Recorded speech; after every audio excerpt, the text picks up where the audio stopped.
Welcome, gals and pals, to Cocktail Hour episode 96. I'm Andy. And I'm Rev. And we are just delighted to be here. It's the first of the year, the first new show of the year. Am I right? Yes, No, I'm right. Kind of. Well, I'm talking about a full review show. And guess who we've got on the hot seat? That's right. You've wanted it for years, and now you're getting it. Blayne Cooper's with us. Hello. There she is. Yay! Welcome. I feel compelled to speak really loudly, which I don't think I need to do, but Not you really. can if you want. Well, you are the goddess, so yeah, you can do it. Oh, thank you. So before we get to really chatting it up, I think we have a few announcements that Rev's going to get to right now. We do. So we have from our holiday show, which was essentially Murder, Mayhem, and Stupid Criminals with Colette Moody.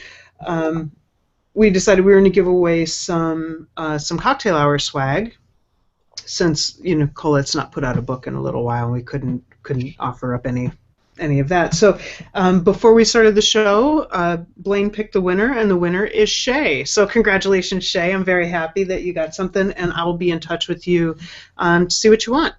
Fantastic. All right. Yay.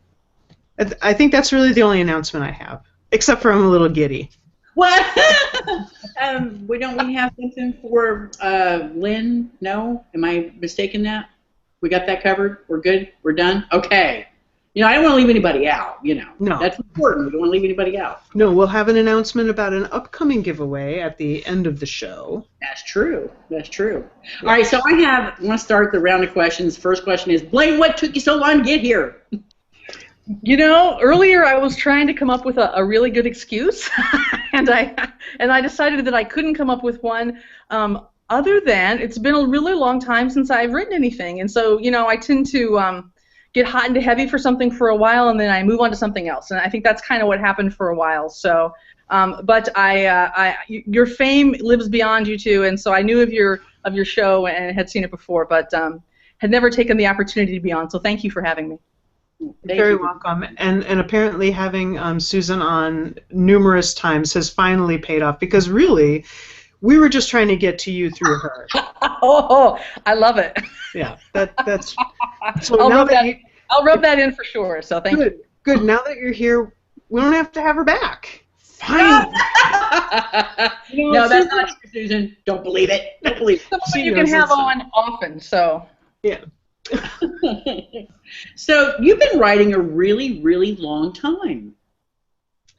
I mean, it was for Blayne Cooper, right? Obviously, but before that, you were writing Advocate. Hey, come on now. In dog years, it's a very long time.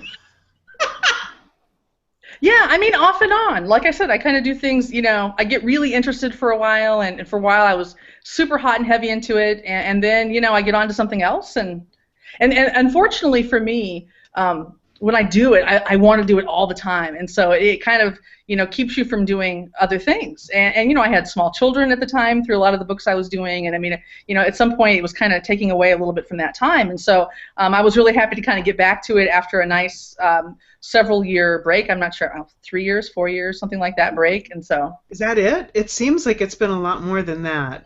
Maybe 4 years. I think the last one I did was Stranded. Oh my God, that was forever ago. I am, yeah. Time flies. Going to look. Time flies. I'm going to look, because I'm pretty sure that was a lot longer ago than well, it feels 4 like years.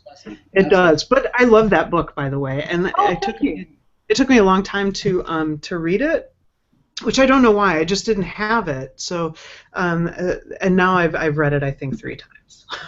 Oh my goodness! Well, you probably know it better than I do at this point. They kind of blend together into the past, the past characters. I think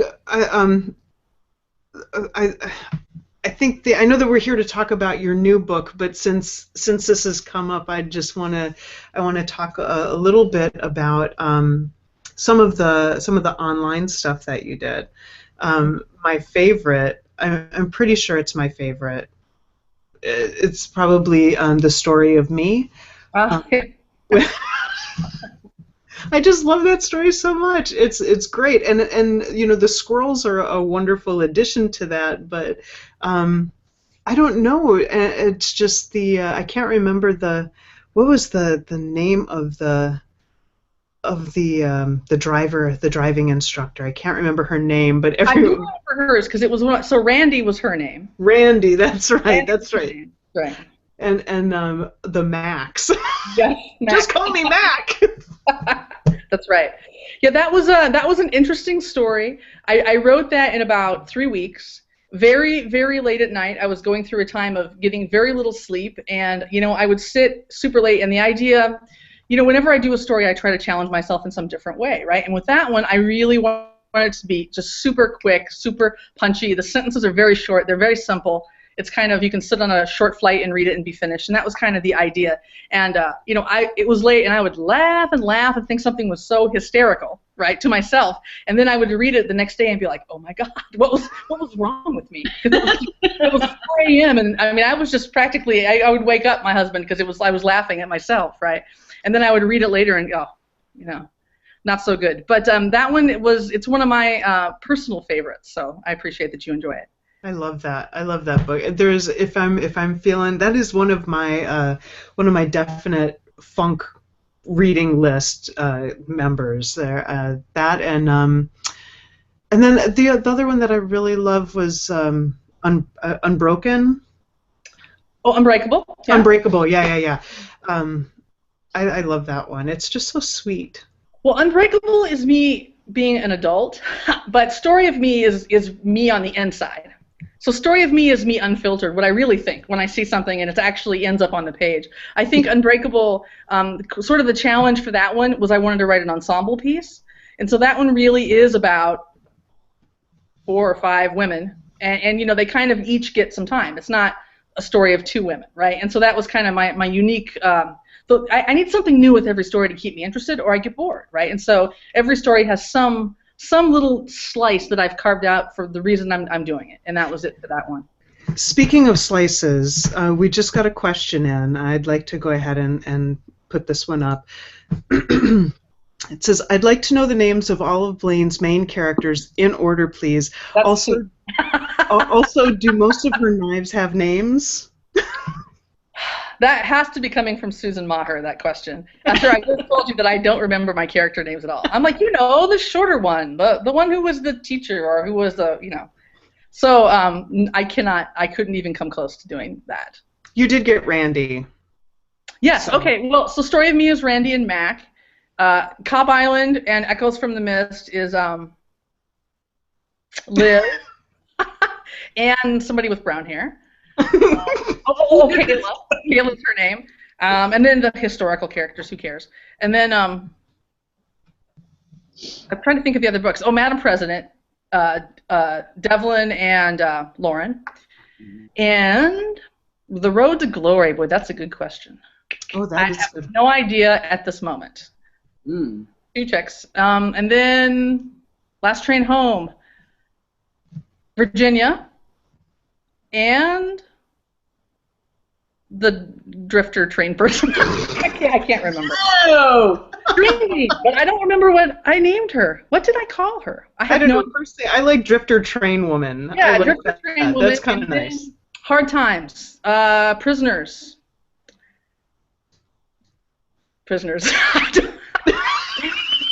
Wait. I have to remember one. God, I don't know. A woman in jail and a woman who's not. And then who asked this question is horrible, and you suck. Okay. What was after that? What about Stranded? Stranded. Uh-oh. Miranda was the soccer player. She was awesome. Oh, thank you. And then there were 2 other women. There were. I feel like I'm taking an exam. Okay, I don't know. Okay. There was one more. What book have I forgotten? Unbreakable. Nina, JC, Gwen. The one who marries her teacher. The chubby one. Yeah. I don't remember her name. The horrible person who asked that question just posted that she's howling. I got at least like half. You did like half of the books. Did I forget whole story? Did I forget any whole stories? I don't think so. Maybe, but I can't be helped. What about the quicksand story? Oh yeah, oh God, who knows? That was a short story. There's some people in Hawaii. Yeah, there's a Hawaiian woman and somebody from California. Yeah,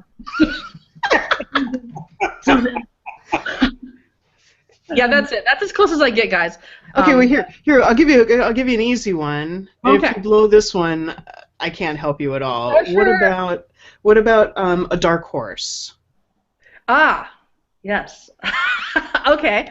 There's this one with blonde hair, and then there's also another one. I think she also had blonde hair. I'm blanking, but I know this one. Oh, wait a second. I just read it. You can even use a nickname. Okay, Adele Lejeune is the detective, and the college professor is Natalie. Very good. For bonus points, what's Natalie's last name? Uh-oh. Abbott. Now, what is this? Once I get it, it comes to me, but it's like for a minute, it's gone, you know. And as we're talking, I'll remember other names of other characters. Just shout them out. I will. I'm going to randomly shout out a name. I'm ready. Perfect. And what is this deal with the knives? What is that?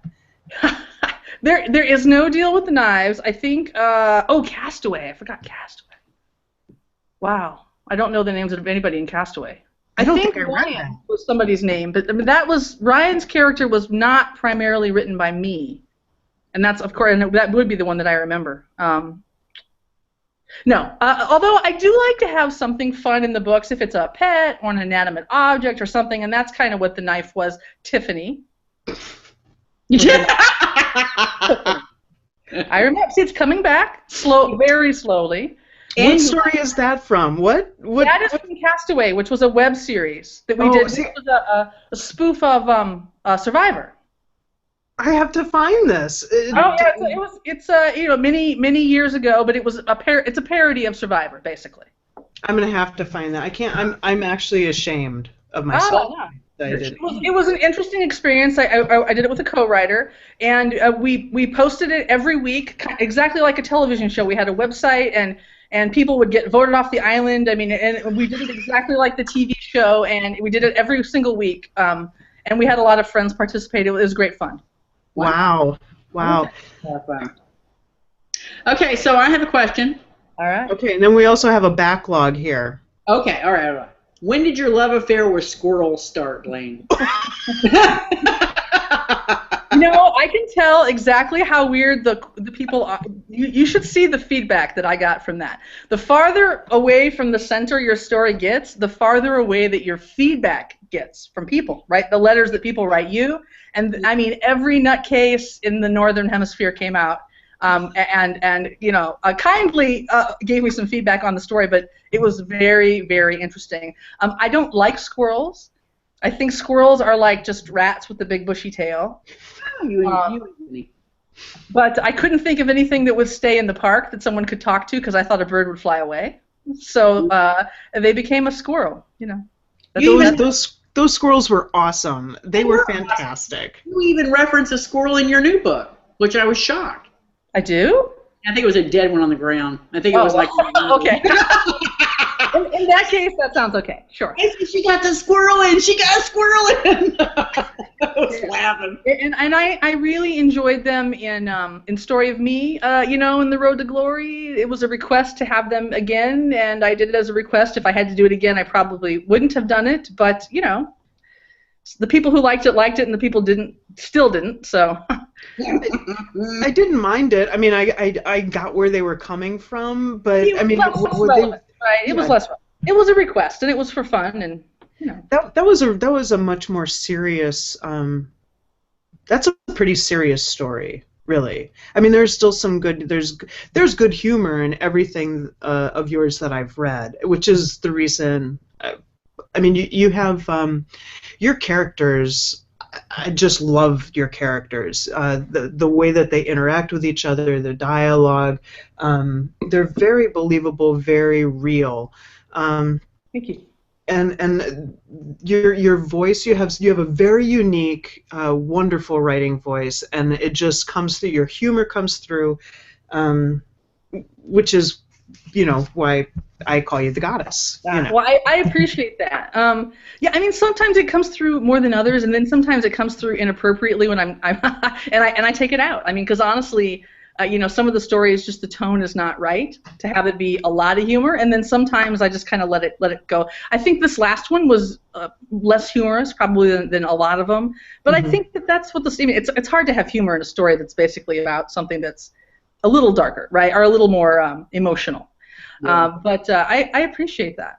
I appreciate that you like it. It's fun to do. It's one of the most fun things to write, obviously, because I have a good time. Yeah, the tone of the new one is very serious. And there's, I know we're going to talk about it in just a few minutes. Yeah. But we have to be really careful not to do any spoilers at all. Right.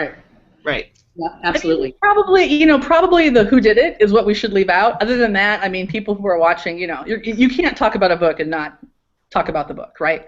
And so I think we have to talk about it a little bit. But the who did it, if you know that, it's probably, it's going to be a long few hundred pages, I think.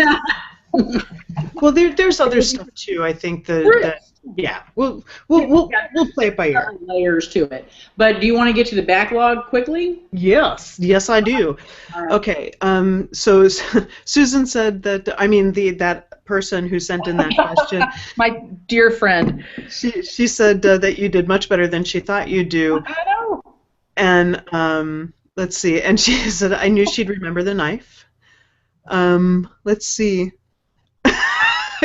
Carol, hi Carol, says at least she knows there were women. So that's good. That must still be Susan. Oh, God. No, that was Carol. That's our buddy Carol.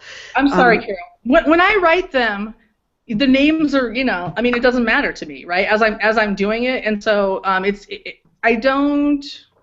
Yeah, I don't connect in that way. Probably where I think I'm not a writer who thinks about the characters when she's not writing. Right, I think about it then, but unlike some authors who I know, I don't walk by a billboard and say, oh, those jeans would look cute on Natalie. Oh, that's got to be Susan because right? she's. I mean, I don't do that because Natalie doesn't wear jeans. Natalie is on the page, right? Or she's kind of an amorphous thing in my head, and so I just don't think that way. So it's really hard, and I'm not great with names even in real life. so to ask asking me to do it in a world of fiction is just nearly impossible. So. All right, well, let me see. Jay Lee, hey Jay, she was kind enough to provide us with a link for Castaway, so that'll be in the permanent thing here, so folks can get that. You'll just have to click on the Q&A aspect when you're watching the video. Yeah, I'm not even sure Castaway is still available for purchase. I have no idea. Now that I think about it, probably not. I don't know. It's been a while. Maybe online someplace. I have no idea. I would have to, if somebody's interested, they can always write me at BlayneCooper@gmail.com, and I'd be happy to take a peek. But again, that's one of the older ones, and it was something that we did online.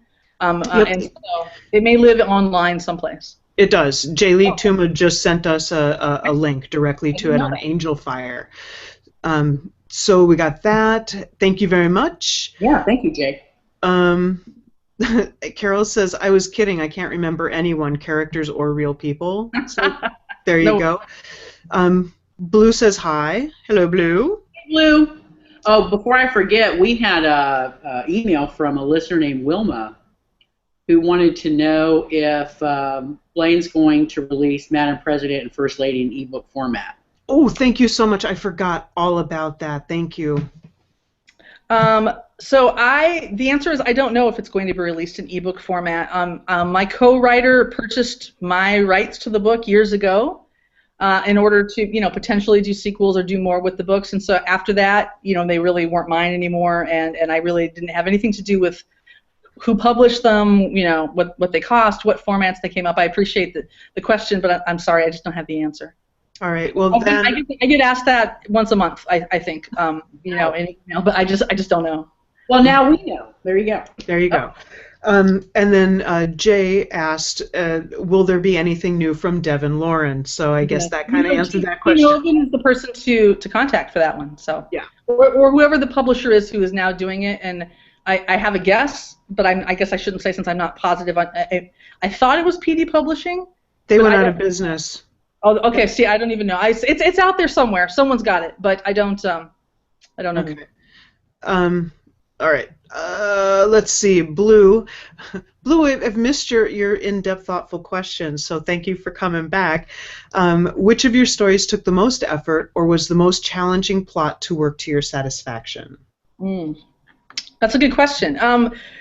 And I guess I'll give two answers because it's really different when you're working with someone than it is when you're working on your own, right? I mean, it's got a complete different dynamic, and in order to give something that that two writers have worked on a more united feel, what happens is that one of us would go back over absolutely everything and kind of try to bring it all together, right? So I think that's a challenge. It's always a big challenge. So for my solo works, wow. Unbreakable was it was threading together multiple people's stories in the past and in the present. And so that also is, so every scene had to advance, kind of both worlds. And so that was a lot of work and a lot of effort. And maybe Madam President, only because again that was a piece that Tian and I wrote a lot together, and then each separate scenes, and then when a scene would come in. So Tian is a wonderful writer who is especially good at dialogue, and she would send a scene that was primarily dialogue, and then I would go in and add my stuff on top of that. And so to give it that feel, so that the scenes that I wrote, he would also get those scenes and be able to do the same thing. So it's a lot of work. It was a lot of fun, but it's a lot of work to kind of combine two worlds. And I know that when I was blessed to talk with you for the first time in Minneapolis, I'm sorry. Suck it up while you can. I carry around for my ego on a daily basis, but I appreciate that. Thank you. It's so I first got to meet, and Andy, that was the first time you met Blayne too, wasn't it? Yeah, it was actually. Yeah. So it was my first GCLS. We drove up from Milwaukee, and first time we actually met in person. That's right. The first time we met. First time I met a bunch of people, meeting all a bunch of authors who I've talked to, but never met.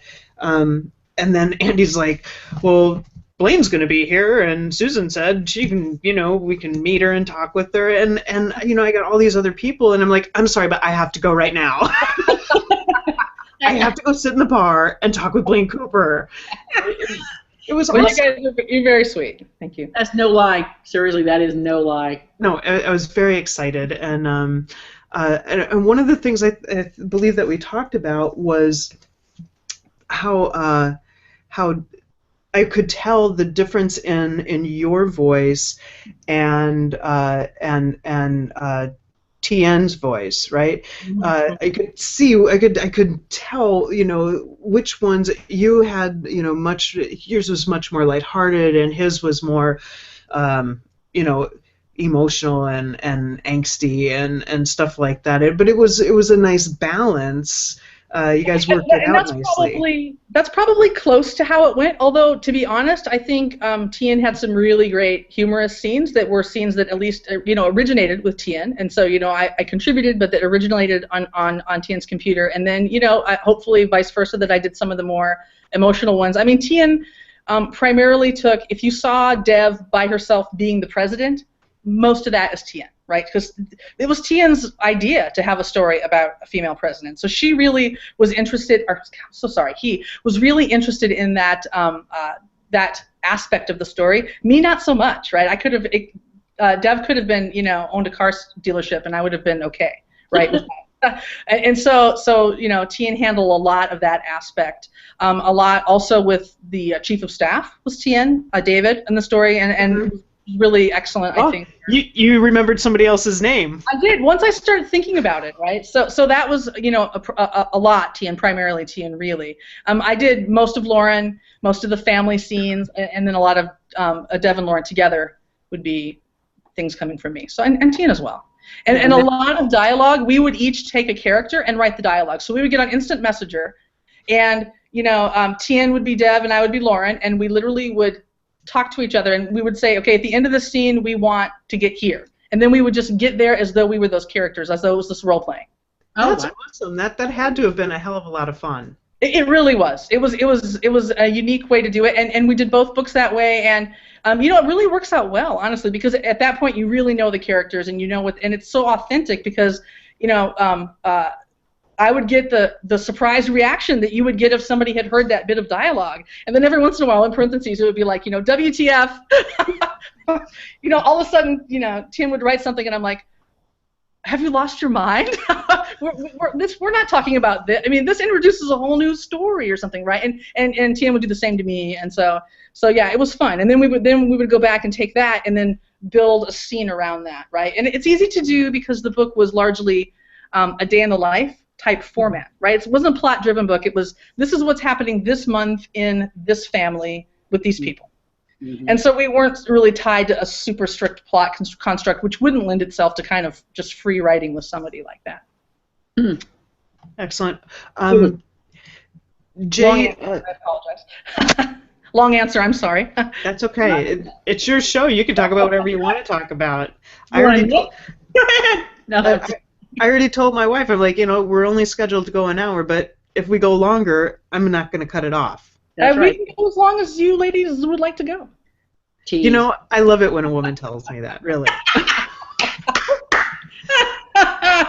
So Jay Lee says, by the way, Amazon has some copies of Castaway. Oh, excellent. Okay, very good. And then she also wants to know, do you have any appearances planned? I don't, but with the new book coming out, I suppose you never know.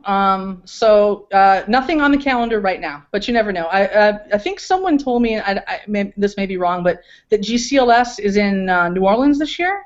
It is. And the book is set in New Orleans, and I love New Orleans, and actually I'm going there next week. I think you should come down, Blayne. Mm-hmm. I know, so that maybe I may have to show up there for a few days and enjoy the city and then enjoy the readers. Son of a bitch. Super. I'm going to be there, but Rev's not. Oh, well, I don't know if I should bother to come if Oh, you are a tease. Seriously. Oh. Okay. All right. Let's see. Okay. So we are all caught up. Now, maybe we should talk about your new book. Maybe. Yeah, why don't we do that? Oh my God. So how about Blayne do a plot summary so we don't give too much away? Yeah, but don't give too much away. Yeah, don't give too much away. Yeah, that's true. And if I wasn't afraid that I would lose the chat, I would pull up the jacket summary, which is already ready. But I don't have it memorized, unfortunately. But I'll lay it out. So we have a young-ish professor from the Midwest who, over time, really has slowly kind of lost touch with her brother. And her brother's much younger, teenager. She's, maybe 30. And she finds out, she's also a little bit estranged from her parents. She finds out that her brother's run away and been gone for a few weeks, and she didn't even know it, right? And so she is tasked by her mother with trying to find this boy. They know where he went. They think they know where he went because he talked about where he wanted to go. And so she heads down to New Orleans and meets a juvenile division detective who is the other lead in the story, and together they work to find her brother. Find out kind of where he is, what's happened to him. So the story is really the evolution of their relationship together, as well as finding out the crime that happens around her brother and what happened to him. Very good. All right. Very good. So now, and Jay Lee says, "Damn it." What is that? What does that mean? I believe what does that mean? I believe that is for the lack of appearances. Well, I said that's only the way things are now. You never know. Well, once the book comes out, absolutely, maybe you could come back and do a reading. Maybe, absolutely. Okay, well, just keep it in the back of your head. I will. All right, then. It's more fun to read other people's books than it is your own. Okay, well, you know what? Next time Susan comes out with a book that is not part of the San Francisco series, you can come on and do a reading of that. Absolutely. Awesome. Maybe we can get Susan to read some of Blayne's. You know, Perfect. And Right? that sort of already happened. I can't remember at what conference it was years ago, but someone picked. So I was reading someone else's, and maybe it was one of Susan's. I can't remember, but they picked the filthiest. I mean, they picked the most intensely graphic love scene, right? But I would sit in front of all these people and read this, and it was. I still remember the warm feeling going up my neck and in my face of, I can't believe I'm saying this, and people got their cameras out, and Oh my God. there's nothing better than somebody who's truly uncomfortable, doing what they're doing in public. Yes. But I know this person was busting a gut over the hilarious choice of. That's fantastic. Well, you didn't do too badly on those scenes yourself in this one. I think Andy was panting. I don't know for sure. Wait a minute. Now, come on. Maybe as I get older, I'm getting less. Maybe get more relaxed. Yeah, maybe that's a good way to put it. Absolutely, it's kind of like it felt right for the story, and if it feels right for the story, then I'm okay going there. So it was good, and Susan says it was BardCon and it wasn't filthy. Well, Susan's standards. What is explicit and what is not is I'm sorry, she's got her own kind of her own parallel universe happening for what's explicit and what could be too explicit for Susan's books. I don't know. After Coalescence, I don't think there's anything off the table there really. After reading that book, that was and she does it wonderfully. It's just that you're either good at doing those scenes or you aren't. And to me, writing them is incredibly technical because it's especially two women, right? It's all the she and the her, and I'm like, whose arm am I talking about? And their head was up here and now it's down here, and I didn't say that they moved, and There was one bit in A Dark Horse where I kind of had to stop and go, I don't think that's possible. There was it was somebody's head was next to a thigh, but then somebody else then reached around and touched something, and I'm like, unless her arm is 8 feet long, I don't think that. It's probably the evil ambiguous she. Because you can't, it's not sexy to keep saying people's full names over and over and over, right? It sounds so odd because we also don't speak like that. If I'm talking to you, I haven't said your name, every sentence, right? But it gets difficult in the narrative to keep doing that, and so it's definitely a problem. I read it all the time, and I laugh when I see it, and I know I'm sure I do it as well. So. All right. Well, Blue just said, "Woohoo! Just bought a copy of Castaway." Excellent. Well, somebody can get the money for that. It won't be me. I have no idea.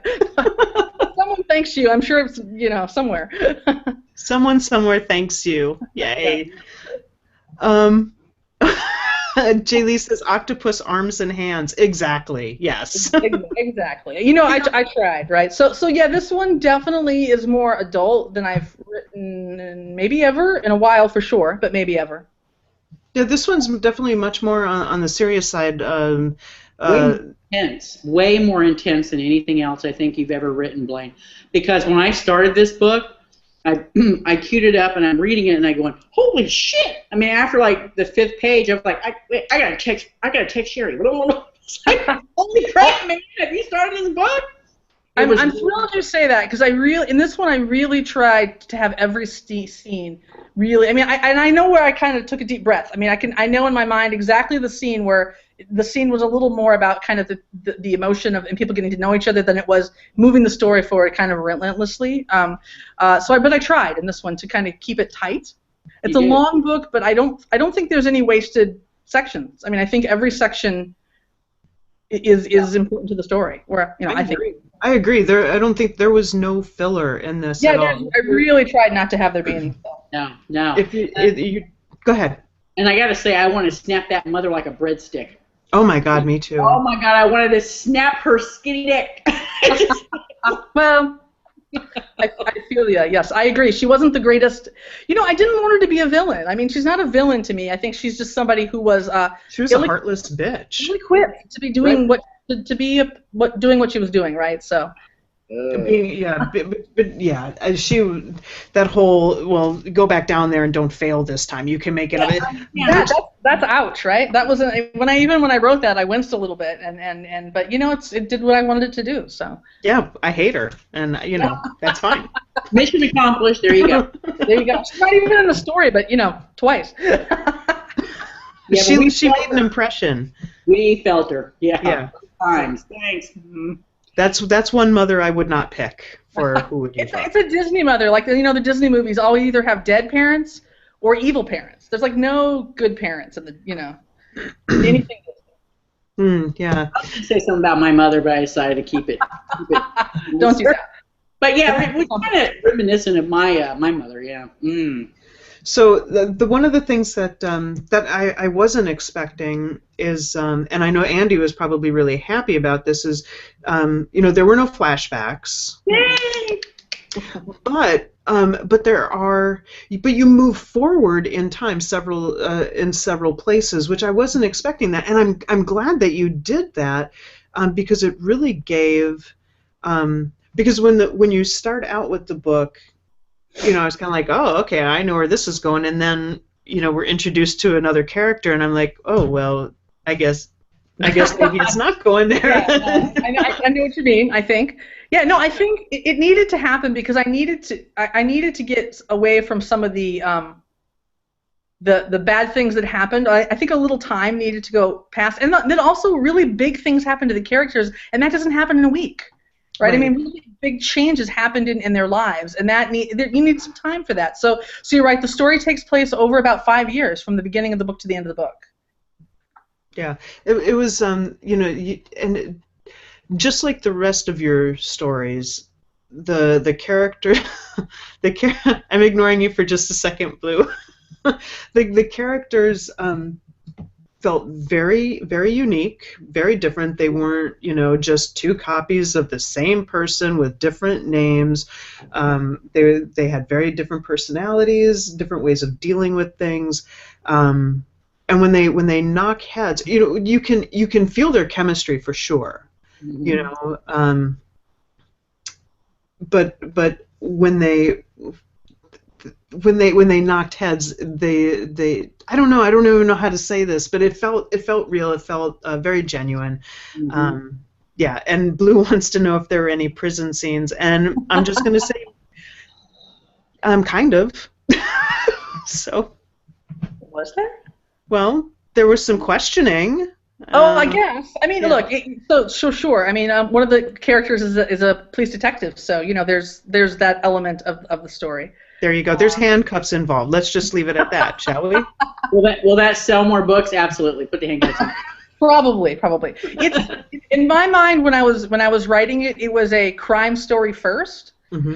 So I think for the pure romance readers, I hope they'll like it. I hope it has a fully developed love story. But you need to be patient for it. It's there, and it's there in full force. But I think it comes at the right time in the book, and it's not day one. These characters meet and fall in love. It's not that kind of a story. Right. No. And Jay Lee says stories that take place over just a few days or weeks can move too fast. And I agree. I've read a couple of books over the last few months that within days, and I'm not exaggerating, like these people have had like 2 conversations and now they're moving in together and talking about kids. That's like the stereotype right there. Exactly, and the way that you handled this, and the big changes that happened to the characters, really gave us a chance to watch how their interactions change and grow, and how their relationships the relationship morphs, and I felt invested in both of them individually and together.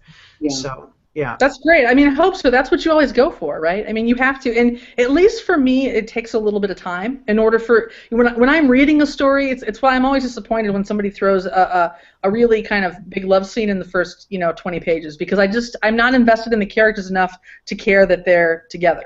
Mm-hmm. And I want things like that to come at points where I'm really rooting for them, and that takes a little bit of time. I still think the last, maybe third of this book is a lot of action, and it goes quickly in that regard. And so I needed some foundation for them to move forward in that last jump in time, which only takes place over a month or 6 weeks, right? I needed some foundation between the women before I could take that last section where I wanted to take it. So it was important. Let's see. Go ahead. Speaking of the last section, I don't want to give anything away, but I like how, as you said, you made it a crime story first and then a romance second. And at the end, you wrapped it up over time very nicely, but it was still nice and tight. You know what I mean? So we knew after the crime had been solved where these characters went in phases. Within time phases, and I think that was really nice, and I think you've done that before in some of the other things that you've worked on in the past, and I really like that aspect of it.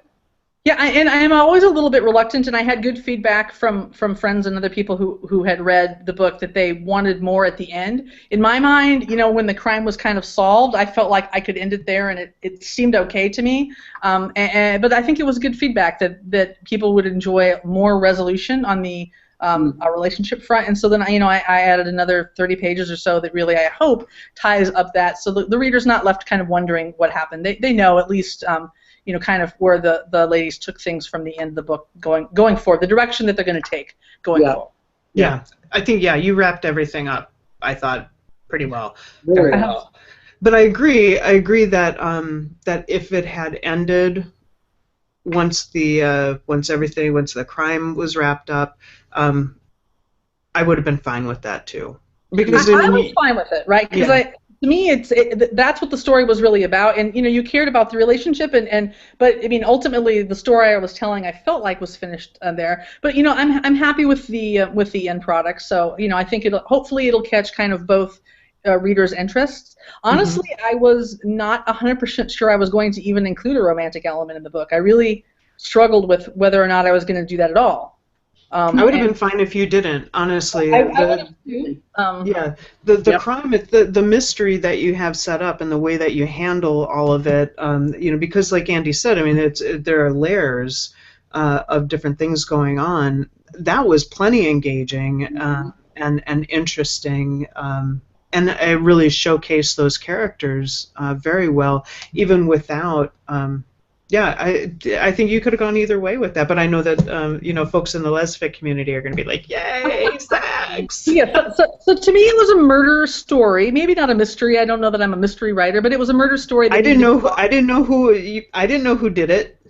I was shocked when it happened. I was like, "What?" That's great. So good. You did, yeah. That's great, and it's tough. I mean, those kind of books are tough because it's really easy to write yourself into a corner and to try to have clues and it's a different kind of animal to tackle than a regular romance novel for sure. But it was fun, and that was my challenge with this book, was the first time I really went into kind of a solve this crime story. Mm-hmm. Well, okay. Well, we got one more question. Lorna and Kelly. That's Kelly, the prison people. Yes. Yeah, from Hard Times are now in prison in New Orleans. Coincidence? Well, somebody that's I'm glad somebody remembered, because I was never going to come up with that one. That was Susan. Susan, don't you have something else to do tonight? He's probably just having fun torturing you. Come on now. He probably is, and I can't blame her, because it's not like I wouldn't take the opportunity to do so. I believe you did. I feel like I haven't said much about the book, though, and I don't, I'm not great at just kind of general descriptions. So I'm trying to think of maybe what people would like to know about the story. Well, I got to tell you, there were a few times I was like, yeah, I saw that coming, and then I went, oh no, I didn't see that coming, and then I'll read some more of it, and I go, what? I'm calling bullshit, and then about 10 pages later, I go, oh, that wasn't bullshit. So it's really kind of cute. I mean, my neighbors probably think I'm possessed, but I'm sitting out there outside reading it, and just like it was probably the most engaging, action-filled, really tight plot, and there was a lot going on. I mean, just it's not one of those books that you can just read and just put it down for a while and go away for a couple of days. I mean, you really want to finish this book. As soon as you start it, you want to finish it. Yeah. So thank you. I honestly think that this is your best book yet. I really do. Yeah, I appreciate that. I really had fun writing this. It's like, to me, whenever I look back at each one of my books, it's kind of, I think about what was happening in my life at that time and what was going on, and that's so much kind of part of the books that each of them kind of has their own story from this perspective. And I had been, hadn't been writing for a few years, and I really enjoyed it. It really reminded me of how much fun it was to kind of create a world and live in that world for a little while. And I would find myself, driving home from work, and I would be like excited that I was going to be, get some time into front of the computer in order to work. So it was great. Thank God. One of the things that I liked about this book is that so the detective. I mean, it's fine. So the detective is married to a dude who they seem to have a really good, strong relationship, and then some shit happens, and he was kind of a douche a little bit, but it was totally. It wasn't outrageous douchery or anything like that. It was what you would expect in that situation, and but no. But you don't. Yes and no. I mean, yes, you could understand in some ways, and no, it's like what the. I mean, come on. Okay, but there was manipulations going on in there, I know.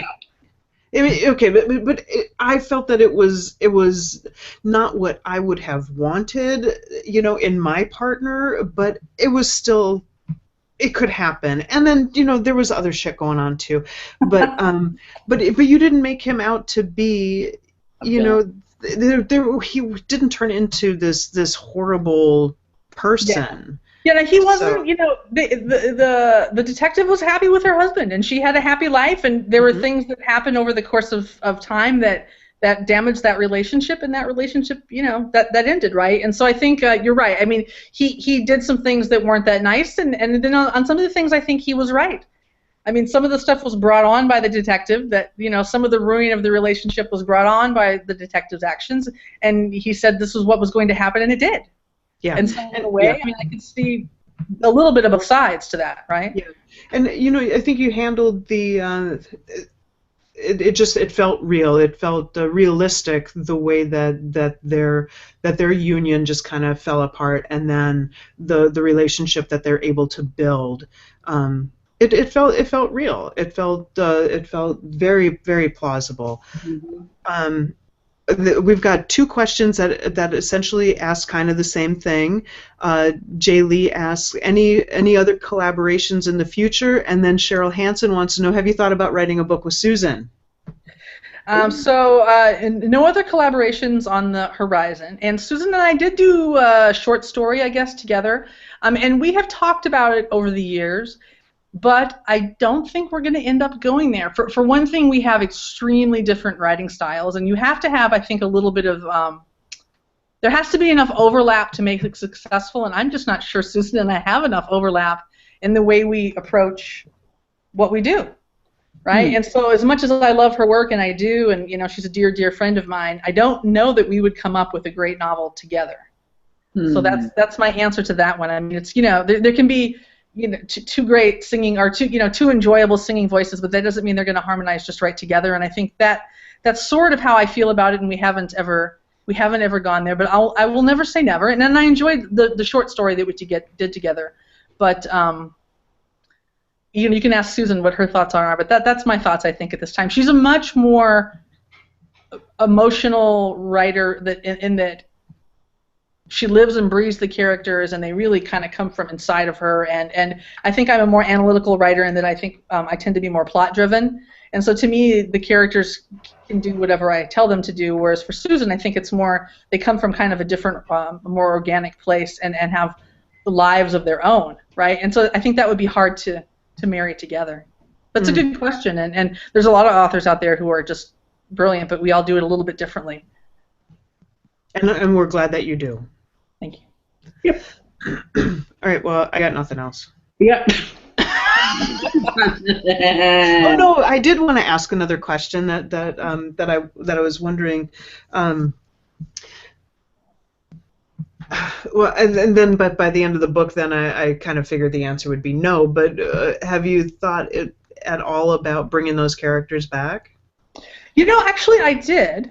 I did, and I even sort of had an idea for that. But every day that I get away from it, the desire to do that lessens, right? You start thinking of new things, and right now, I've been thinking I wanted to do something that was set on the inside of the Witness Protection Program. But one of my challenges, and I don't know why I didn't think about this, just shows I'm crazy sometimes, but there's shockingly little information out there on the inside of the Witness Protection Program. And so I was a little bit disappointed, because I thought I would kind of be able to find out about it, and I really loved the concept of reinventing yourself and what that would mean. But trying to kind of do 2 characters in the program, which is what I wanted to do, I just kind of started coming up against a bunch of logistic issues that I thought, well, they would never really do that, right? And so, but that's kind of what's been brewing in the back of my mind, and so that may be something that I try to tackle in the future. Okay. If you that it could be a hilarious book, really. It could be. And that's something I haven't done in a while. The last few books have been, I mean, hopefully every book's got some humor in it, right?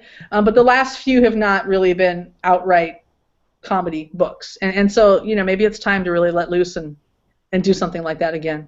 I don't know. Stranded was pretty funny.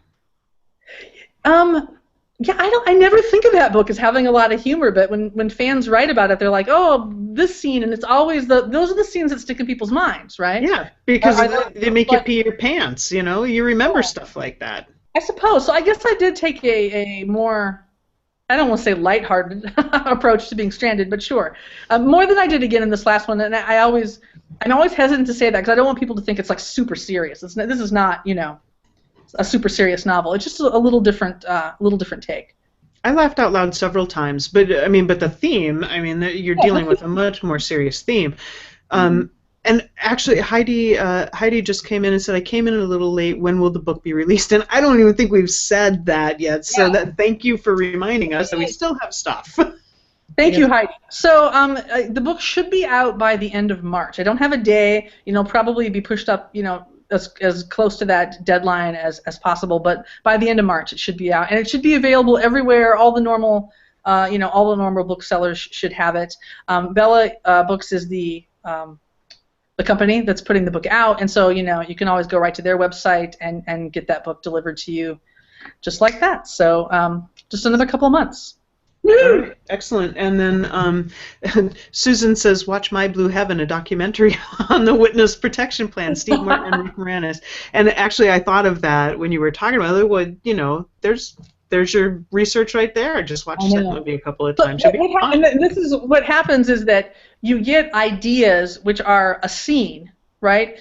Or you get ideas that are a character, but it's not a story. And that's the thing, right? And so, I've already got this great opening scene for this witness protection book, but that's it, right? It's not a novel. And some people, it's funny. People forget that, they approach it differently. But so I'm still struggling with that part. But yeah, that would be a good bit of research to do. Yeah, that could be a lot of fun. Yeah. So now you said you get hot and heavy into it, and then you want to do it. So are you still feeling this, or are we going to have to wait? And also, Stranded came out in 2009, April of 2009. So almost six. Time flies. I've been so busy. And then what I did, I can even tell you what happened at that point, is that I took a job that required a ton of travel, and so I was really gone quite a bit. And one way it's good because you can work on planes and things like that, but then it made my time at home so much more valuable because I was gone so much, right? But now, my daughter is in college. my son is a junior in high school, and neither one of them want to talk to me ever. So and my husband's sick of me too, probably. So I've got more time. So that means that I have definitely more time to work. So yeah, I think so. I don't want to stop for another 5 years, right? But again, I need to find something that makes this a unique challenge. And I've done action and comedy and romance and first person and third person and ensemble and historical, and I need something new, and we're getting down to the bottom of the barrel, right? Because the obvious challenges were gone, and I don't see myself going into sci-fi ever. It's just not an interest of mine. So I'm thinking, what's left, right? What's something that would be really entertainment industry? You do something in the entertainment industry. Well, there you go. Yeah. Yeah, if I think of the right thing, I'm all over it, right? So okay, this is what you do. Okay, you have like a comedy writer or a stand-up comedian who's really unpopular who ends up in the witness protection program. He witnesses something in the comedy back of so bad they had to go into the witness protection program.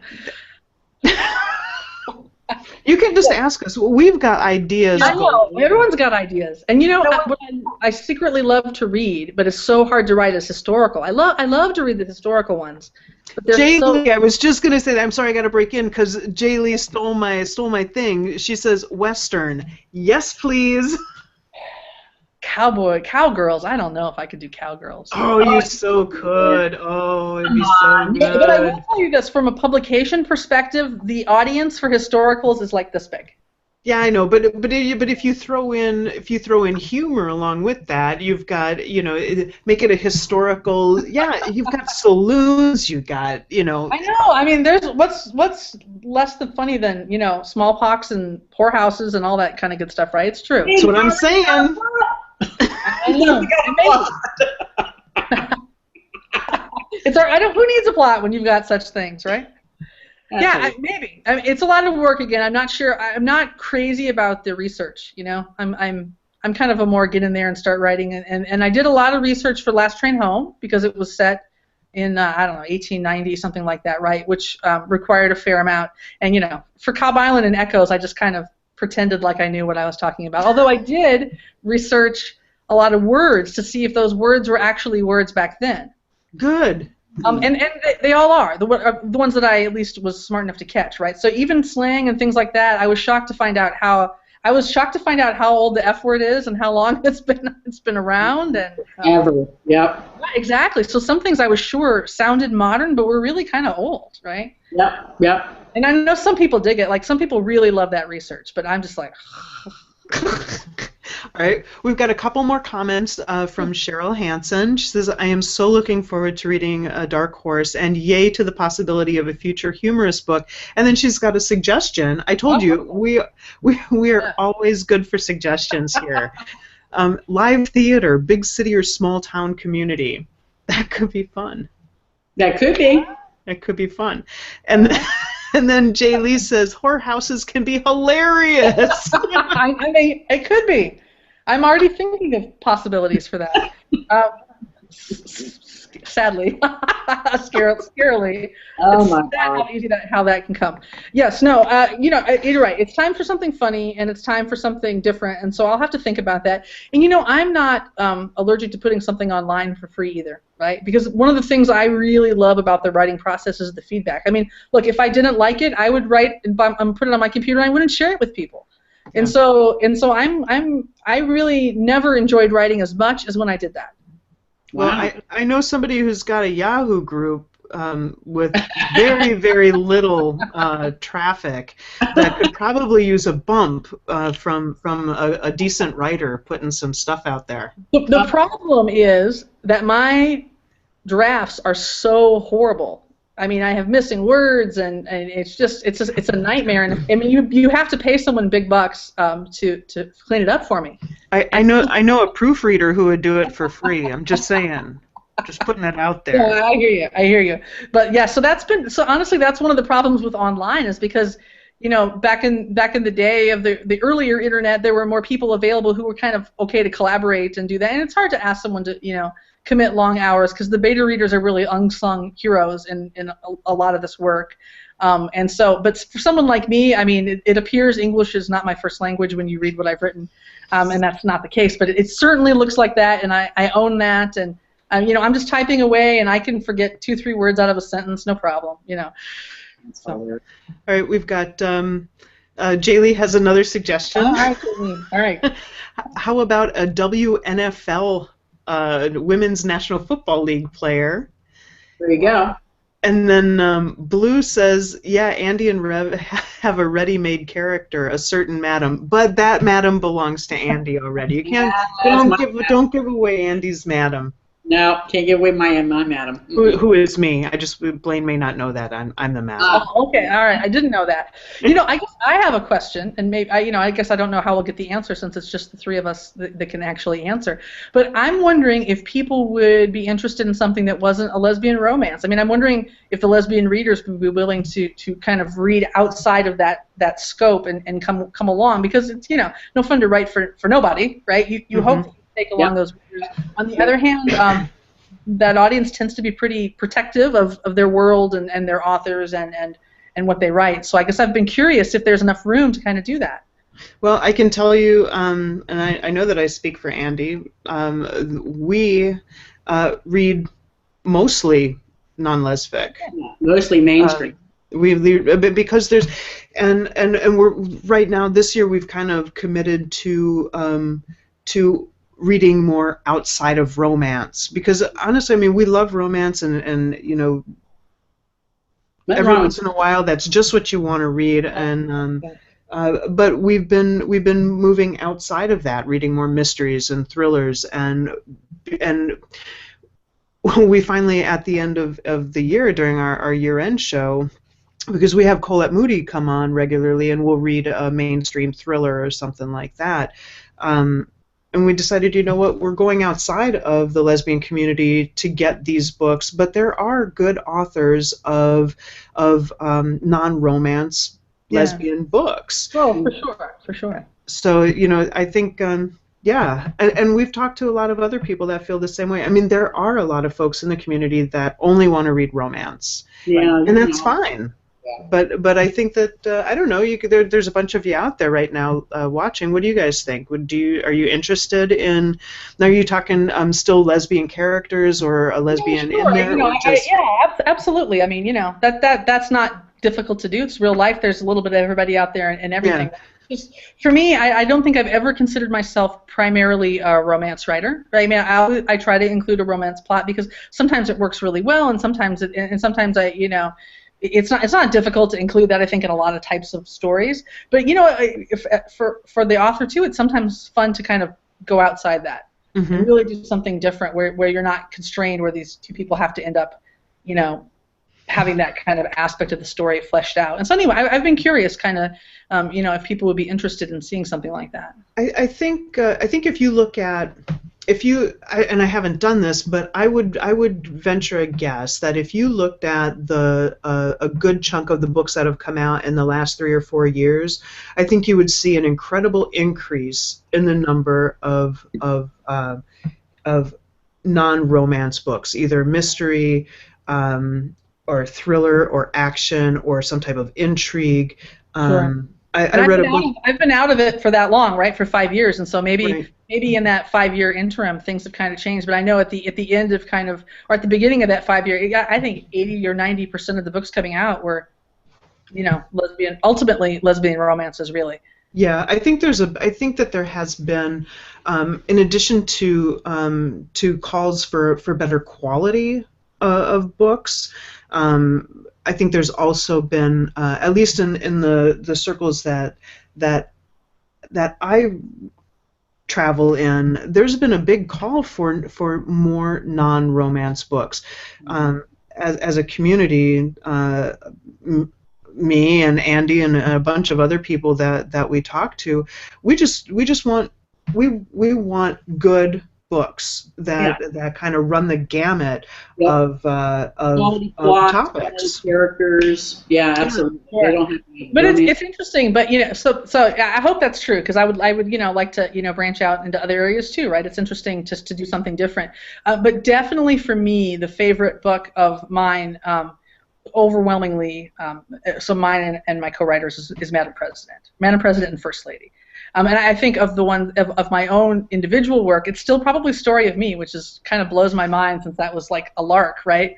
But Madam President is probably the closest to pure romance of any of my stories. So it's interesting that's the one that people really, I think, connected with. And it's not my personal favorite. So it's a little bit different too, right? Everyone's got their own personal favorites, but which I like it. Don't get me wrong, but it's simply not. If I had to pick one to read again, it wouldn't be that one. You know, thinking of the Story of Me, I was just thinking about it, and I think the romance part of it isn't my favorite part. It's the humor and the bizarre situations that they find themselves in. It doesn't have anything to do with their growing attraction or their it's it's them driving around and with the big gulp and the cigarette butt, and it's the interaction between Morag and Angus and the skinny chick. It's all of those conflicts that make the story so awesome. And it's the tamest. I mean, that story has an off-screen kiss in the last paragraph. That's it. It's the tamest story. There's because it's the characters are slowly becoming interested and coming together, but really it's funny how little I actually give of that, but people don't remember that, right? They don't, it's kind of been tossed into the romance or comedy or bizarre, you've lost your mind category of books. Yeah, it's a little bit different. It's funny how what we as authors connect to and really think is our best, and it's often not at all what our readers connect to. And it's funny because I know, and that's almost the same with any author I've spoken to, what they really love the most in their own work is not what the fans always embrace. Right? So we have some feedback. Yeah. Oh, the question. Jay Lee says, "Stretch your legs. We will read it." Excellent. And then Heidi says, "I don't think Sarah Waters lost readers when she wrote non-lesbian books, although knowing that you will come back to lesfic again would keep your readers happy." I do want to say that that I remember when Sarah Waters put out The Little Stranger, I remember hearing loads of people really upset and stopped reading her that there were no lesbians in that, and I believe she has addressed that in some interviews too. Personally, it didn't bother me and a bunch of people that I know, but I think if you still ask, I was just talking to somebody about Sarah Waters maybe 2 weeks ago, and still they were like, well, I haven't read anything since Fingersmith, Yeah. Let's see, and then Jay Lee also says there's definitely a contingent of lesbian readers that are not beholden to just romance. Cheryl Hansen says, all I care is that it will be well written and tightly plotted. Well, obviously we go for that. We try, right? I would try no matter what kind of genre that I did. And it is, I'm just thinking out loud, I guess, too. I don't have any other plots that are in my head for a different kind of story. Although I do know with the Dark Horse, when I first started, I was, I thought, I want to really make this about the crime, and if I felt that the romance element might pull from that, right? And so I worked to kind of weave them together in a way that I didn't think would do that by introducing it a little bit later, so that I kind of had a chance to build. That's kind of the way I tackled that problem. But yeah, it's nice to hear that people would be interested even in something else. So I appreciate that. Yeah, I think that I think the community has changed. It has matured a bit in our reading taste, and it really is an evolution. I think. If you think back to when you guys were posting online regularly and stuff like that, it was very new, and anything pretty much went. If you could think it up, people were just chomping it up, right, and leaving you tons of feedback, and it was a big new wonderful thing, right? And then then the publishing got bigger and bigger, and now there are more and more and more houses. There's a huge new generation of lesfic writers who, honestly, some of them have no idea what fan fiction is. They had never heard of it before. And I was never a fanfic writer, really. I was in fandoms, and that I read, and I was friends with a lot of the people who did that. But I never. I did a Conqueror Uber fiction piece with Tinoven, and that is the only piece I've ever done. I never did a single Xena. I never did a single other than that. So I think, yeah, I mean, I even kind of came after that, right? I kind of read, and the tail end of that kind of went off and did my own thing. But people definitely seem more accepting. Years ago, people were not happy that I was married to a guy, and people seem to be a little bit okay with that now. But I mean, quite honestly, people were, there was I got a lot of feedback of what are you doing and why and. That still happens now. There was some, but those folks tend to be now in the minority, who. It still happens, whether it's a straight woman writing lesfic or a bisexual woman writing lesfic, there are going to be people who are going to be pissed off about that and think, well, you can't write about lesbians because you don't know what you're talking about. You like penis. Well, you know what? Most folks. So silly.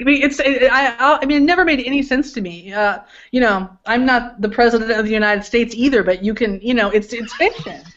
Duh, right? I'm not reading your shit anymore. You're not the president. Otherwise, we would all have to write only about our real lives, which, trust me, that's why we write about something else. If our real lives were all that and a bag of chips, we wouldn't need to write about other things or read other things. That's what makes life interesting, right? So it always amazed me. But, yeah, I think people are, as you said, there's still issues, but they seem to be more tolerant. It used to be they didn't even want stories that had a lot of male character, a male character. That's ridiculous, honestly. Yeah. I think honestly, Blayne, I think that no matter what you write, I think you're going to have people that are going to do it just strictly because you have a very strong following. That's nice to hear, and I have got great readers who are very generous and very kind, so I appreciate that, and I thank them because it's really why I'm doing it. Look, you don't do this to get rich. There's not you don't do it for you do it because you like to do it and you like that interaction, and so that's one of the most rewarding parts of it for me. It continues to be so. Yeah, we got some comments here. I don't know why we continue to take this person's comments, but it's she says, plot schmott, I want ladies loving ladies. Crazy ass Susan. Yes, that can only be, well, there's a lot of ladies loving ladies stories out there. That's right. That's and right. Susan's writing most of them, so. Yes, she is. And Jay Lisa's going back to talking about having bisexual and non-lesbian only stuff going on. She says, I've heard that very phrase. And she says, I feel you there. And then, okay, I'm glad that you brought this up. So she says, Madam President is very popular in the Xena fanfic world. Because, and the reason I wanted to, you said that you didn't write any of that stuff, but there are so many of your stories that I see in my head as Xena Ubers. Mm-hmm. Like the story of... You can put, it's easy to put that filter, it's a filter that you apply, right? Yeah. And I know a lot of, I know in Susan's book that, gosh, I'm going to forget the title now because it's just like names. We'll help you. Go ahead. Oh, it was the one about the insider in Washington, D.C. Oh, Inside Out? Yes, Inside Out. So I kept thinking of the nerd woman as Rachel Maddow. Oh, me too. Yeah. Oh, see, and once and she's like, well, she doesn't look like Rachel Maddow. I'm like, but the description made me think of her. And once that was in my mind, I'm sorry now. It's too late. I can't undo that picture, right? I think she had to send me a picture of what the hairdo because I could not picture that hairdo, and so I think she finally had to send me like, this is what I was seeing. It's like, oh well, that's not what I saw at all. She had a completely. I mean, she showed me a picture, and it was a completely different person, and she was a nice person, but it had nothing to do with what I personally. I'm like, that's Rachel Maddow, and in my head, that's how it remained, and so. So yeah, it's the filter that we apply on top of that. And sometimes when I'm trying to picture what the women look like, I'll go to Entertainment Tonight or I'll look at like actresses or famous people so that I can kind of get something in my head. Because again, since I don't live and breathe the character so much, I mean, I'll even forget exactly what they look like partway through the book. I'm like, was she, what was her build again?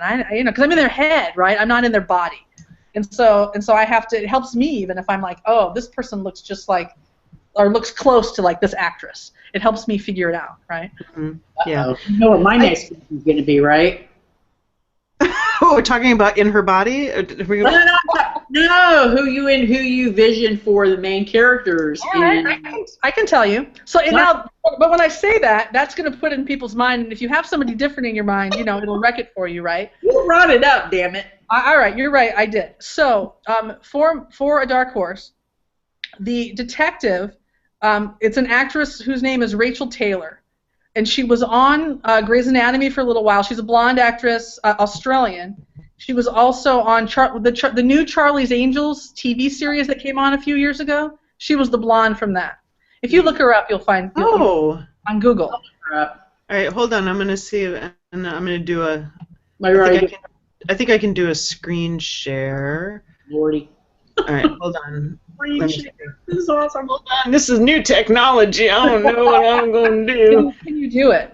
Hold on. Okay. There, can you see her? No. Oh, yes. I did for a second. There. Oh, yep. There she is. Wow, she's cute. She's really cute. And that was a good picture in my mind. It helped me. Because the one thing I wanted to do with the detective, which I wanted to have her be a little more feminine than you might think, at first blush, right? They both were, though. There was, you're sharing purses and things. A purse, oh my gosh. So yes, it was. So that was something I really wanted to do because I think the class of detective is, Holy crap, she's cute. I can't. Now, aren't you happy that you know that now? Yeah, because I pictured Adele with much darker hair. Well, and things like that aren't exact, right? I mean, I may have made their eye color different or something, but that was kind of cute. I'm sorry, Blayne. Did you want to go ahead? I'm just gonna. Yeah, let me focus now. Who did you envision for Natalie? So for Natalie, I envisioned one of the characters from How I Met Your Mother, Colby Smulders. Is that the way you say her name? Type up Colby like the cheese. Or Kobe. Sorry, Kobe. Smulders? Okay, let's see. I believe so. If you look up the cast for How I Met Your Mother, she's not the redhead. She's the brunette. Oh, I think I've seen her before. Yeah, she's in things. Hold on, right? this picture looks like crap. Hold on, I gotta find a different. Oh, that one's kind of nice. Yeah, and the L Word. She's funny good looking. Don't worry. What's that? Was she the skinny brunette that was in the L Word? I don't think she was in the L Word at all. She's I never saw her before on How I Met Your Mother, but to be honest, I was not an L Word watcher. I tried a few times, but I could not get into that show. Yeah, hold on, I gotta find a different one. That was a hot mess as far as I was concerned.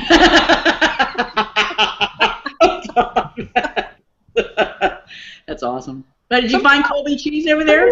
I did. I'm trying to find a decent picture. I think she's one of those actresses who looks really so she can look great. Oh, she's going to be in the Avengers. Yeah, she can look great, and she can also look semi like a real person and not like a supermodel, right? She can kind of look like a little bit average.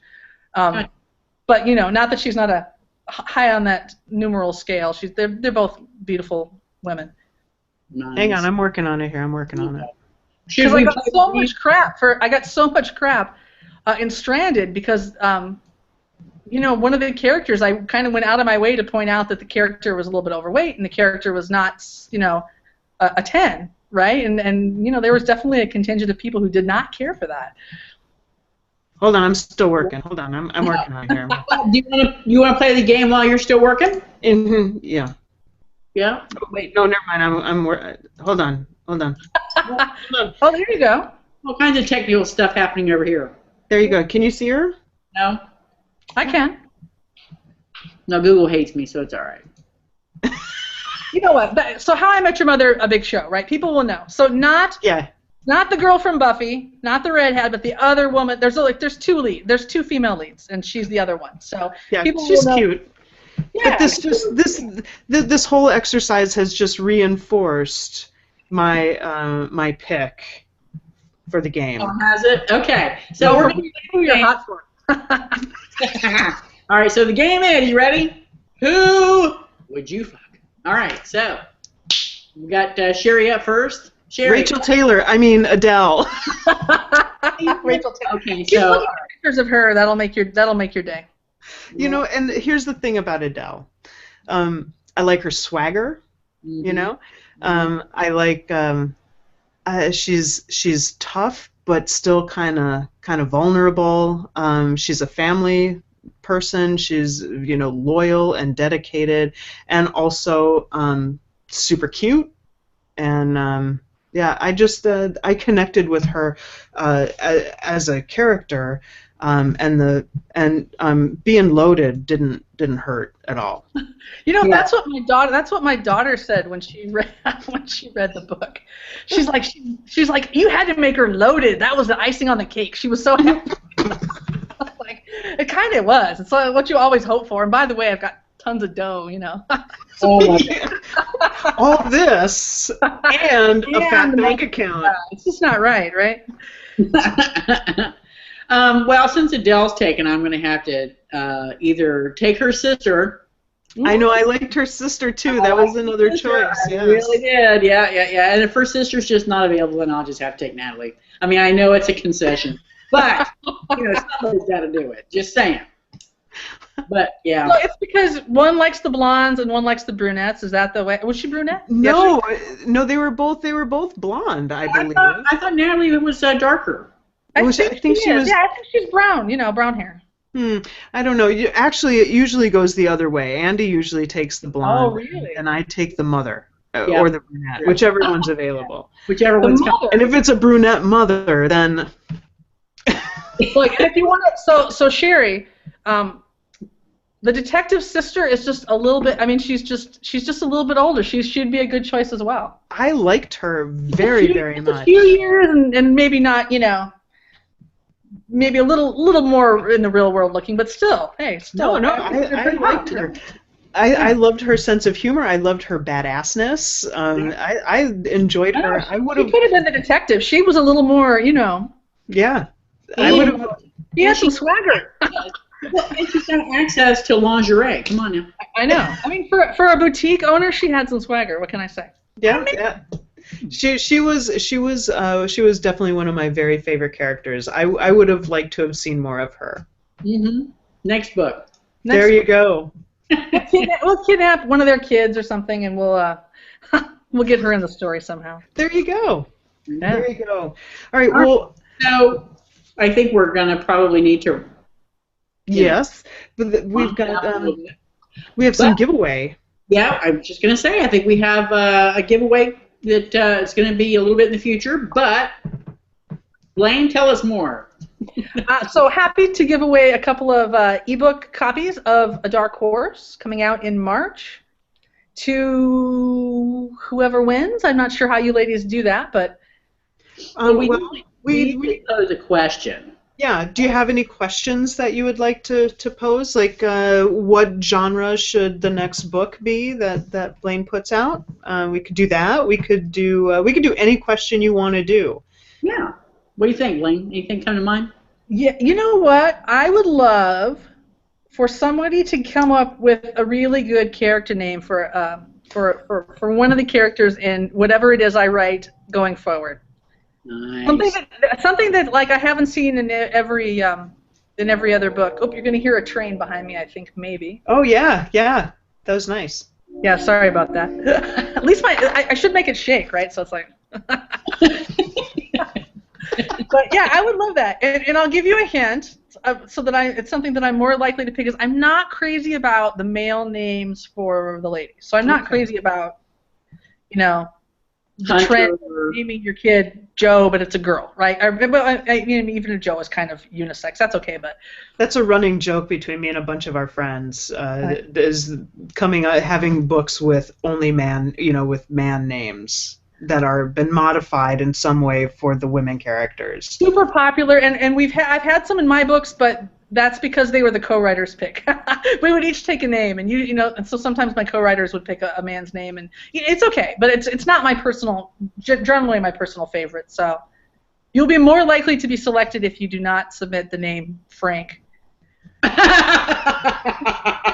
So will you be selecting the winner? I can, or you guys, I trust you, you know, because there's many characters in a book and there's room for every name, so. All right. Well, I tell you what. I will send you a list of the names, and then, but you have to pick it. You have to pick the 2 winners that day. Absolutely. All right. So I'll send them to you in the morning if I remember, and then you have to get them back to me soon. And if I send you a long list of names, then I might win myself, and then I can save. If you send me a list of names and we pick you as a winner, we will send you a cocktail hour or something. Well, then I need to pick names like on The Simpsons, those fun names where, you know, Seymour Butts and like the ones that are like, all right. Stupid asshole. That's my favorite. Stuart. Is Stuart there? Stu? Last name Pedasso? Exactly. All right, so everybody get your name suggestions in no later than February 6th, and then Blayne will pick the winners if she's available. If not, you're at Andy's mercy. Andy will do it. I'll do it. And so there you go. No offense, Andy. Your name is lovely. Yeah, I thought of that too. As soon as I said, "Oh, Andy," oh. I didn't think of it till you said that either. It doesn't apply to real people because real people, their name fits them, right? But fictional people, you know. Well, that's actually a fictional name. Okay. All right. So thank you, Blayne, for coming on. It's been a long time in coming. We're so very happy that you did. That was my pleasure. Thank you. Be back again. Damn it. I will happily come back again. Excellent, thank you. And Sherry, thank you very much for just being you, darling, because I love you. You're welcome. I love you too. Yay. Thank you, Blayne. This is really, really good. And thank you so yay. much.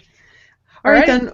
Well, so thanks everybody. Thank you all so much for participating and getting those great questions and comments in. And we will see you. Oh, well, I guess we don't really even need to announce what we're going to do next time. Do you want to? Nope. Let's keep it a mystery. Okay, it's very mysterious.